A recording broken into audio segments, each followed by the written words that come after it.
Isso aí, pessoal, nós estamos na segunda lição do livro de Efésios. E bem-vindo vocês ao meu canal nesse quadro. Meu nome é Ismael Silva, sou mestre e bacharel em teologia e a gente vai estar junto estudando o livro de Efésios nesse trimestre. E agora, essa lição, a segunda, está relacionada com o plano da redenção centrada em Cristo. E Efésios capítulo 1, verso 3 diz assim, né? Abençoado seja Deus, o Pai, e o nosso Senhor Jesus Cristo, a quem nos abençoou em Cristo para todas as bênçãos espirituais, né, nas mansões celestiais. Então, aqui a gente pode ver que através de Cristo, Deus ele criou um plano para resgatar a humanidade. A gente vai trabalhar alguns assuntos. O primeiro dele aqui é predestinação.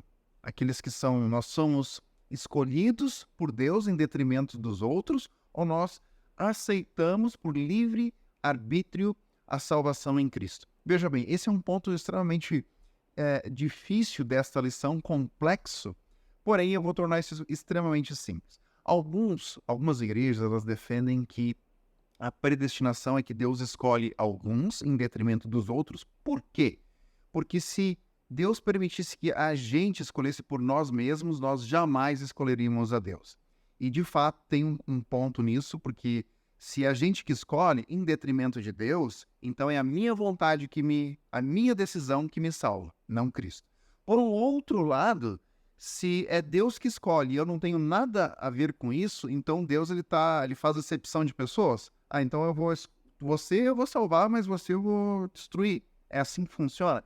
Como que a gente entende essa questão da predestinação, dos escolhidos, dos aceitos por Deus? Eu penso que seja extremamente simples. Veja bem, Deus, através de Cristo, ele estende a salvação para todas as pessoas.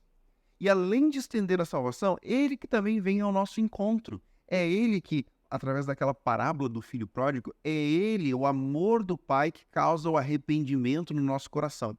Então Deus, através do seu Espírito Santo, ele nos convence do pecado, da justiça, do juízo. Ele nos proporciona diversas oportunidades ao longo da nossa vida para alcançarmos a salvação. E a única coisa que a gente tem que fazer é aceitar ou não, nos arrependermos dos nossos pecados ou não. E quando a gente toma essa decisão, a gente faz parte da família de Deus, nos tornamos filhos de Deus, ou continuamos se a gente rejeitar apenas criaturas. Então é esse o ponto. Não é a minha decisão que me salva, e Deus ele também não faz acepção de pessoas. Não. Ele cria todo o contexto, ele nos conduz para a salvação, mas a gente tem que aceitar esse chamado ou rejeitar. Então acho que daí fica muito claro essa questão de ser escolhido ou não por Deus.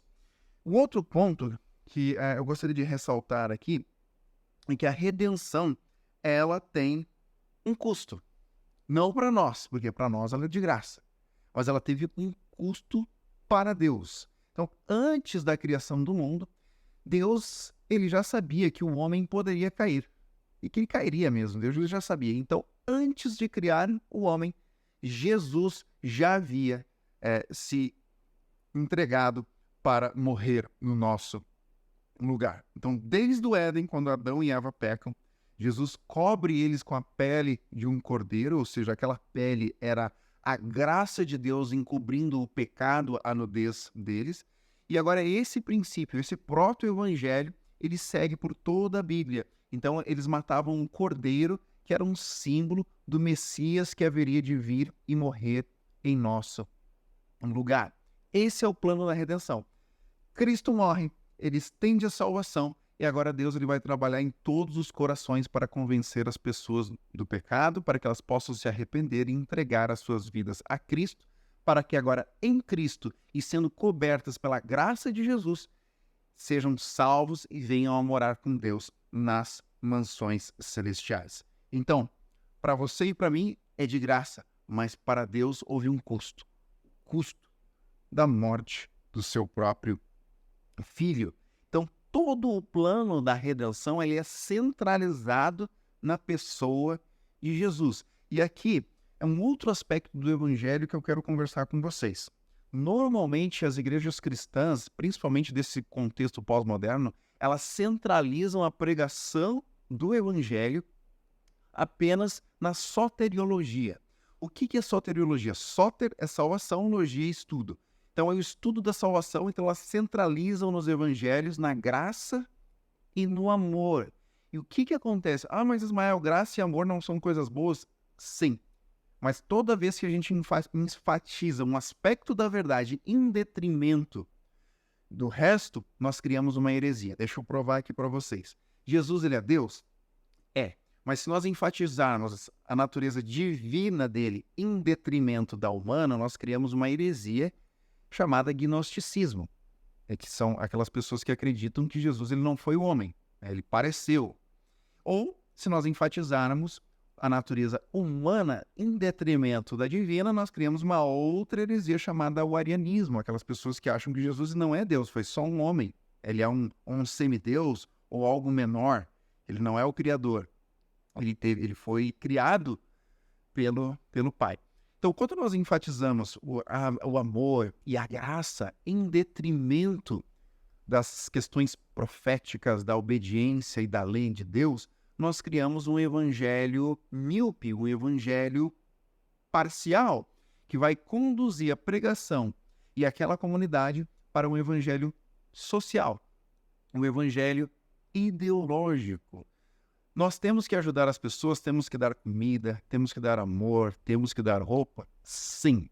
Mas a igreja, ela não é uma instituição assistencialista. A igreja existe para pregar o evangelho. Então, nós damos o de comer, nós vestimos quem está nu, porém, nós também pregamos a verdade. Nós ensinamos aquilo que é pecado, nós ensinamos aquilo que é a vontade de Deus, para restaurar a imagem de Deus que foi destruída na nossa vida.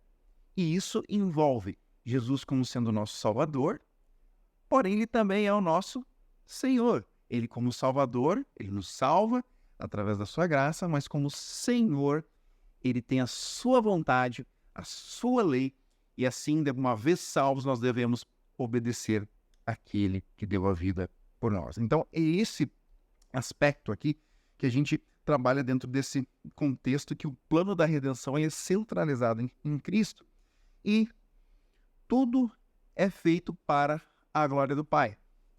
Jesus, ele morreu na cruz porque era a vontade do Pai. Ele entregou a sua vida porque era a vontade do Pai. Ele estava ali a mando do Pai e nós recebemos os benefícios da sua morte. E nós recebemos os benefícios da sua morte. Então, nós não somos o centro de Cristo. Nós não somos o centro de tudo aquilo que Jesus faz. Não, é o Pai. Agora, uma vez que Jesus faz a vontade do Pai, essa bênção é estendida até nós para que nós possamos ser salvos. Então, tudo o que Cristo fez foi por causa da vontade do Pai. E agora o Pai, ele usa aquilo que Cristo fez para estender a salvação para nós. Então, vivendo uma vida de louvor através da glória de Deus. Então, a gente vê aqui nessa lição as bênçãos que o Evangelho traz para nós. E por fim, e não menos importante, é justamente uma vez que Cristo encerra o seu ministério aqui na Terra, então ele deixaria um outro em seu lugar. Cristo, ele morre, sobe aos céus e agora ele envia quem? O Espírito Santo, que é derramado nessa terra, nos discípulos, através, ou no momento do Pentecostes. Mas vocês sabiam que o Pentecostes é algo visível de outra coisa muito maior que aconteceu nos céus? Quando Jesus sobe aos céus, acontece uma cerimônia de entronização, que era aquela mesma cerimônia que acontecia no Antigo Testamento, onde ele era colocado óleo, né, na cabeça dos reis, e aquele óleo ele descia por todo o corpo até os pés, alcançando o chão. Então, quando Cristo ele sobe aos céus, o seu sacrifício ele é aceito, óleo é derramado, ele agora ele é rei e sacerdote, E o óleo, ele não fica simplesmente no céu, ele é derramado pelos seus pés, ou seja, o Espírito Santo é derramado na terra. Então, Pentecostes é o evento visível da entronização de Cristo nos céus. Agora, o ministério do Espírito Santo está na terra, ele convence do pecado, da justiça e do juízo, ele empodera os apóstolos através da chuva temporã e eles pregam o evangelho para todas as nações naquele momento. A mesma coisa acontecerá no tempo do fim. E quando os eventos finais acontecerem, a chuva serôdia será derramada sobre o povo de Deus, o povo de Deus será empoderado, o evangelho será pregado para todas as nações novamente. Então, as pessoas terão a oportunidade de tomar uma decisão. Qual lado elas querem estar? Caminho estreito? Caminho largo?